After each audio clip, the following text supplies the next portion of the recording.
Assalamu alaikum wa rahmatullahi wa barakatuh to some and peace out to the rest of you. Sorry about the background wind noise, but I'm driving at this point. Ain't much I can do about it. My chillins and I are on our way to a larger city on the Gulf Coast to enjoy the day, inshallah.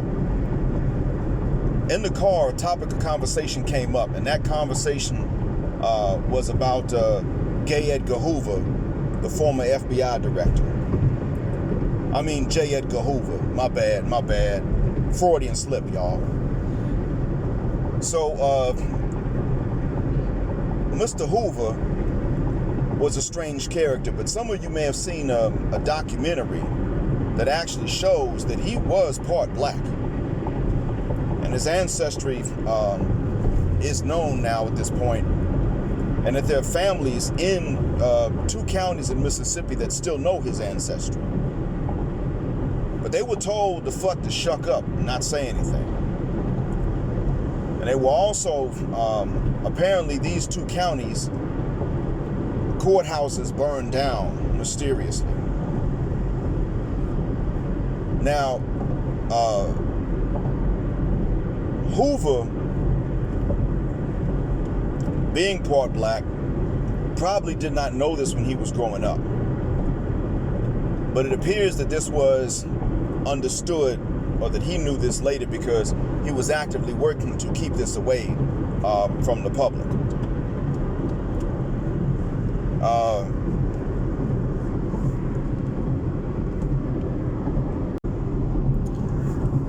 And so this was apparently in Mississippi. I don't remember the names of the counties, but I did see the documentary a long time ago. There's more. Mr. Hoover never got fired from being the director. Apparently he stayed such till his death. No matter which president, no matter who was president, no matter which party the president was a member of, it made no difference. He kept his job. Now, I'm traveling with my kids, as I told you, so I'm going to ask my son a question. Son, if any president from any political party can't fire the FBI director and replace him with who they want, what does that mean? He white males them. Say that a little louder, one more time. He white males them. Y'all heard it from the mouths of babes, meaning my son is a young adult. White males them. White males who? Let's say an election is going on right now.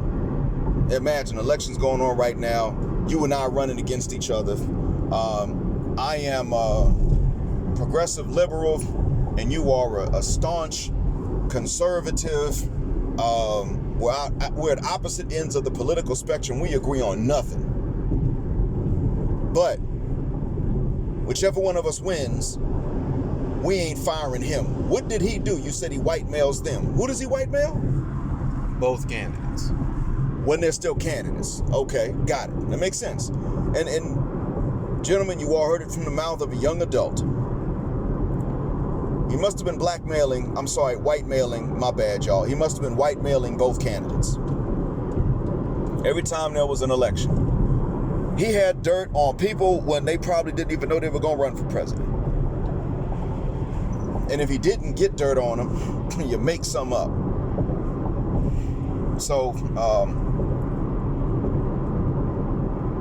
I guess that's what I would do if I was in a situation like his, and I really believe in a cause that is righteous and it has to win. Maybe I would resort to the same things, but his cause was keeping a job, keeping that power, which he would have lost from the mere knowledge that he was part black. Now, in order for him to lose all this power he had in the minds of people, simply from them knowing that he had some remote black ancestry, means that this is how it is that everybody views us. And that's not acceptable. Now, they can think what they want, but this is how everybody understands they're going to view us. This means that blackness is agreed upon by everyone else as some sort of negative trait. And when you turn around and you start looking at whiteness like it's a problem, even with historical backing for such a view, then everybody's going to turn and look at you like you're the issue, like you're the problem. Now you got some people that want to sit up and say, well, whites aren't really that great, but that doesn't mean that we're black and we're pro-black. No, you got to be pro-black in order to even be morally human. Not because black is superior genetically. You got to be pro-black to be morally human because, simply put, we did not start the racial conflict. And there's something else that when I was trying to leave to go and pick up my son, my dad was talking and something he was saying. And he was taking his dear sweet time to do it, but it was saying it. And it was true. What is unique about black people is not our dysfunction. I've said this before. The Asian, the Indian, the Pakistani, not only are they diverse within their nationalities and between their nationalities, but they are diverse also in their levels of function and dysfunction. Don't get it twisted. You want to see some ninjas that are Indian, you just got to go to India to see it. Meet the ones that didn't get a visa to go to the States and knew not to even bother trying to get one. It ain't going to happen. You want to see a dysfunctional Arab? Go to one of their countries. It's going to be a little bit more difficult, but that's where you go to find them. The only reason it'll be more difficult is because you not being an Arab means that the other Arabs ain't going to necessarily tell you about the one that's dysfunctional, but it's there. Oh yeah. They got sisters pregnant by their own brothers in some of these Arab countries. Yeah, buddy. Because they ain't going to get nothing else. It does exist. Sometimes they got to get abortions, not even because of a boyfriend. That's what winds up happening sometimes. So there's dysfunction that abounds. I mean, let's call it what it is. Female infanticide is a type of dysfunction. Now, we don't practice that in our community. If anything, you got some sisters that are now saying abort black male fetuses because we don't need to be birthing no niggas. You have some saying that. And I don't even think they're the majority. Because most of us are still shocked to hear that somebody said this on social media. So I don't think that most of them are even saying something like that. I'm saying that exists. There is nobody, no males or females calling for the abortions of black female fetuses. Ain't no female infanticide among us. There was a thing amongst the Arabs. Not even all of them did it. There were tribes in the peninsula that did not do this, but there were those who did. And there were tribes that were the opposite and said, this is outrageous. Let me raise the babies. And there were some who did this. Some people tried to put this on Umar ibn Khattab, may Allah be pleased with him. And his tribe was not one of those that did this. And he never did this.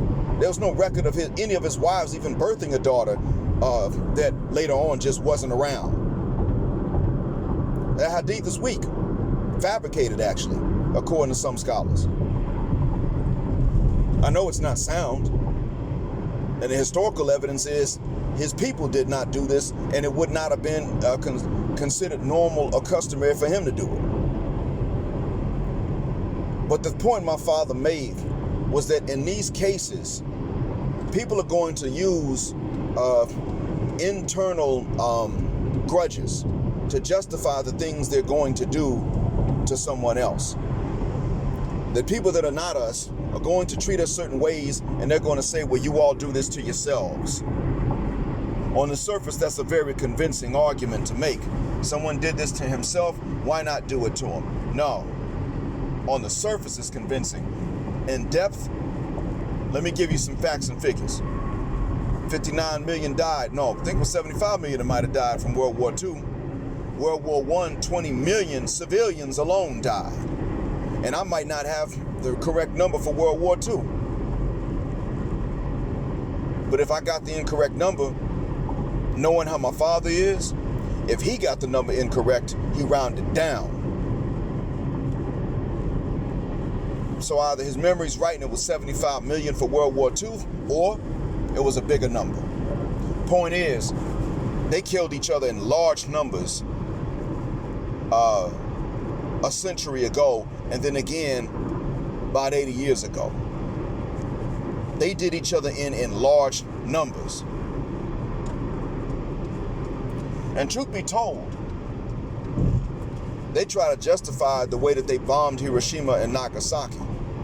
And maybe that is a way to get a country to capitulate to end the war. Many Japanese are alive today that would have been dead or never born if they had continued the firebombing that they were using before they used the atomic bombs. Still, even to this day, those are weapons that they don't agree with anybody else having. They know that the atomic bomb was worse in general because the firebombs did kill more. However, they were more in number as well. They know that that one atomic bomb still kills more than any one firebomb would ever kill. And that's why they don't want other nations having any of these types of weapons. Nothing atomic or nuclear. I get it to a certain extent. I mean, you can heat up a city to about the same temperature as the surface of the sun within seconds. It won't last forever, but it's within seconds. I understand that. But the point again is that they're using these things that black people have done to each other to take away from what Indians have done to each other and still do. To take away from what Pakistani citizens have done to each other and still do to each other.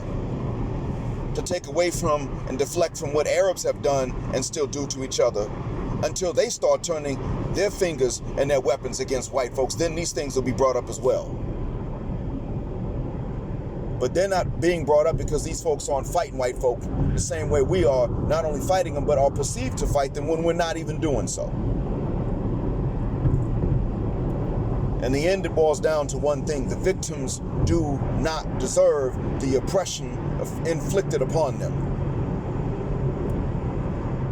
The Europeans that died in these wars that were civilians did not deserve this. Many of the soldiers didn't. Excuse me, because a lot of them were drafted. A lot of them Russian soldiers were drafted.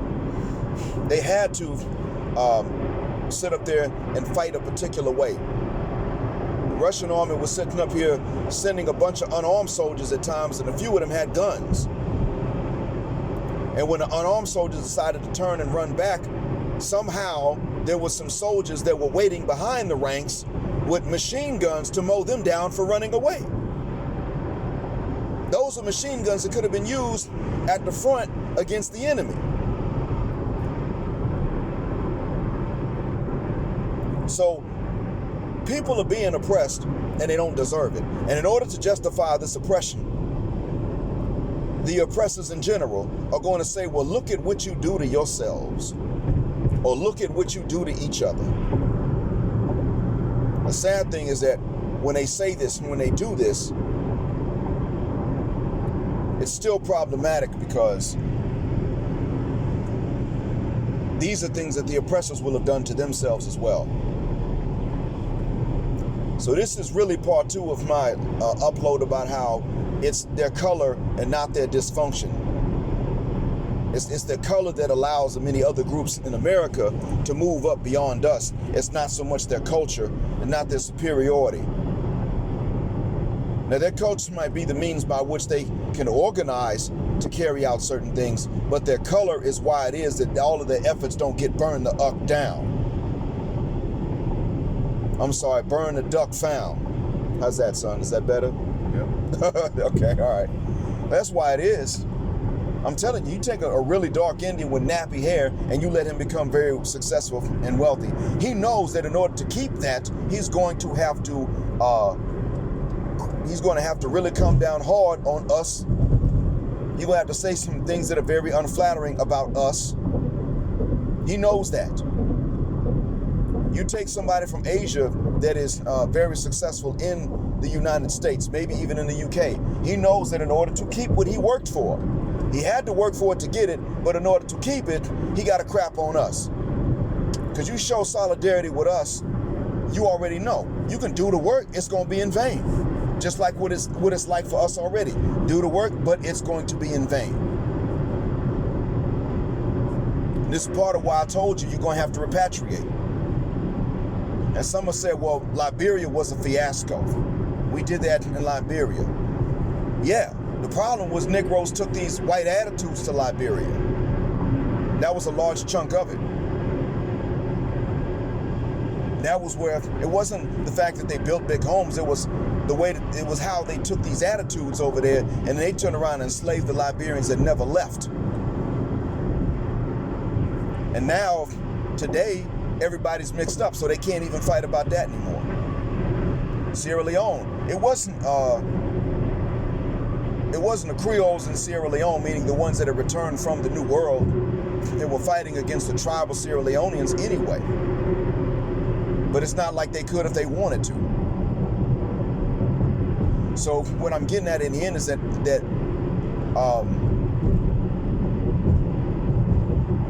the oppression is mental as well. And the reason why Liberia failed was because black folk in America and in the Americas in general had bought into the white supremacist narrative. Therefore, they transplanted that back home.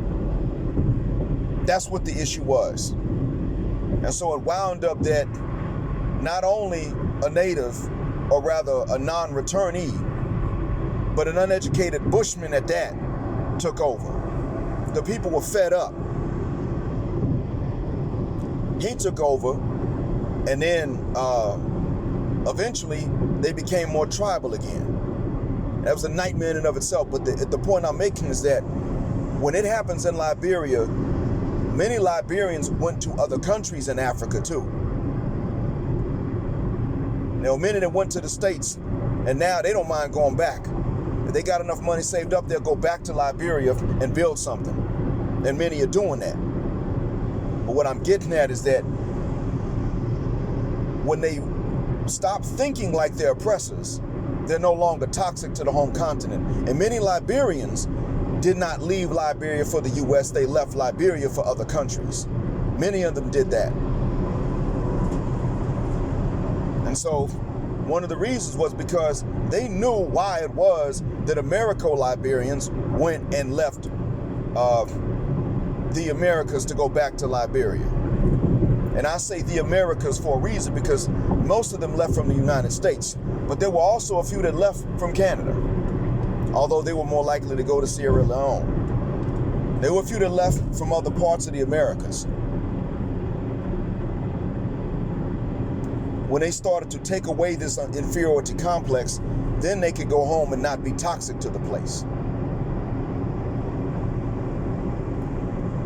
I could go further and deeper into it. Some of you all will in the comment section anyway. But what I wanted to get at is that what Africans did to each other does not justify what Europeans did. And the fact that we are of the same blood does not justify what Africans did. And many of them are beginning to say, okay, yeah, our ancestors did participate in this. Our ancestors were both the kidnapped and the kidnappers. Many of them are beginning to admit this. And the ones who admit it are not the enemies to me. The average Ghanaian is not happy about whatever role any Ashanti or Fa people played in the kidnapping of anybody else. And they know that some of their people were also kidnapped. They're not happy about that. And they ain't trying to sidestep it and act like, well, it was okay to do that because y'all were just a bunch of, y'all were the ignorant niggas back home, so we sold you off. They're not trying to do this. They're not trying to sidestep this. A lot of Nigerians ain't even trying to do that either. You hear someone talking like that, chances are, as I told you before, they're from that particular demographic, within a demographic, within another demographic. Lagos metro area, trash talking Igbos. And they even make other Igbos sick.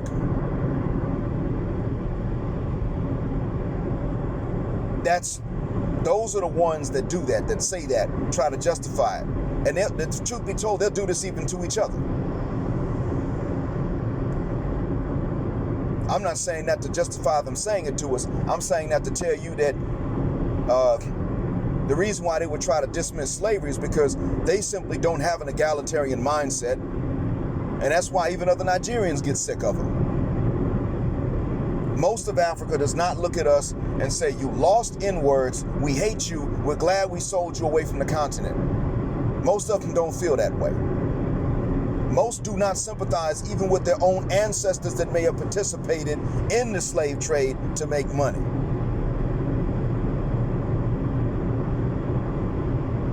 Even if they look at us with the dysfunction in our culture and they say, I don't want my kids to be like that.